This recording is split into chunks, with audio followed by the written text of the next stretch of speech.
Hey everybody, Brantos here. I want to make a quick video. I've officially crossed the 500 round mark on my Shadow Systems DR920. I have had zero failures.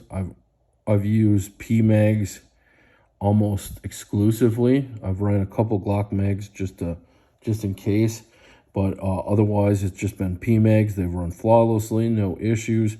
Really loving this gun. The recoil impulse is great. You'll see in other videos I have, Walders, I have HKs, I have Springfield XDM Elites. It's hard to get away from the recoil impulse on a Glock style handgun. I know this isn't a Glock, it's all their own thing, and it's great. Like, I got this, on sale, pretty decent price. It was well worth it. I think it is worth $1,000 if you end up having to pay full price for these, or $1,200 or whatever it is. I think it's up there.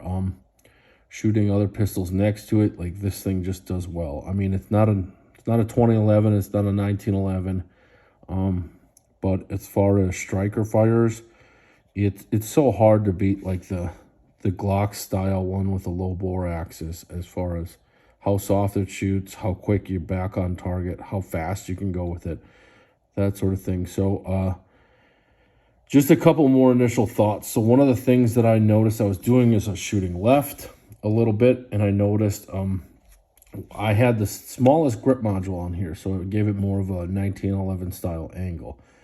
And with my hands, they're big enough, and it's one thing that I've noticed recently, that I want that bigger hump because it fits right in there, because I got a lot of meat here, that there's a void here. And if I don't put anything there, what the guns tend to do is they'll shift a little bit, kind of twist. When I have that big hump there, it forces my hand a little bit, and it keeps it in line so it doesn't shift. So next time out, I'm trying it with this large grip. This back piece right here, the texture's been great on this thing. I didn't get bit by the slide today, which I got close once, I think. But that's been another thing with having my big meat hands. You can see if I grab really tight, it's like right up there. So yeah, I'm really impressed with this. I'm thinking of picking up the XR920, potentially, as well as the DR920P. I have a Glock that is being made right now, or I should say the slide in the barrel being made by Southwest Precision. I have a Polymer 80 frame. I like this frame a little bit more than the Polymer 80. Of course, there's big price difference when it comes to a Shadow Systems versus a Polymer 80, a basic Polymer 80 build. So, this one has a little bit better extended beaver tail, I would say, here. And then the grip angles, the fact that I can vary those is great for me. So I may actually look into just buying another Glock and kind of doing it up, because if this grip angle works better, why not stick with it? The one thing I'd say is the sights. They work well. I'm not going to knock them that bad, because I do love a blacked out rear and something up front that glows bright. But though I feel like the gap between the rear sights is a little bit too big. I know that this is a defensive handgun, and that's usually the style of sights. But when you're trying to shoot some precision stuff with this, it's a little more difficult. Hopefully the grip, the back strap that I threw on here, will improve my shooting a little bit, or at least the way I control the gun a little bit better. But yeah, no qualms here. I remember complaining about not having an extended slide release. I've just gotten used to using the pistol itself and the slide, and it hasn't been a rough change. I really enjoy this handgun. Unless you're going to get into a 1911, 2011 territory, right now, I think this is probably the king, when it comes to striker fires.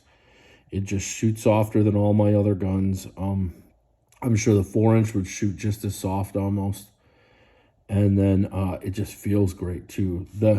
Some people have complained, but here we go. This Elite trigger right here. So there's a little creep, wall, break.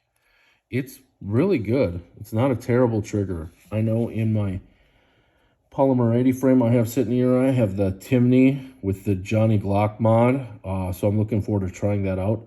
The one thing I found out is this is a Gen 4 slide, and you know that was the polymer 80 is a Gen 3 frame, so this won't fit. This slide will not fit on a polymer 80, so I'm probably looking at maybe buying a Glock Gen 4 lower too, and then just getting that done up, you know, with like a stipple job, maybe some undercuts, things like that, because the undercuts definitely make a difference as far as Glocks. That's my biggest complaint about the standard issue one. So yeah, loving this pistol. Can't recommend it enough. Sorry for yammering, but go out and get yourself some. Especially like, you know, I don't shoot optics, but I wanted the Elite trigger and kind of the slide cuts and the razzle dazzle. So I bought the Elite. But if you don't shoot red dots, I'm sure you'd be fine with Foundation series or any of that other stuff. It's going to be a great gun. Can't recommend them enough, you know. I'm really thrilled that when I look back at getting into a potentially Glock-type pistol again, that Shadow Systems was out here and existed. I really like, too, the shelf that you get here. So there's serrations here, but you always want, like, kind of a shelf. Like, HK has those lips in the back. Up here, you can see right here's the shelf. So it's nice. Yeah, love this handgun. All right, well, if you have any questions about it, please feel free to comment. Take care, everyone.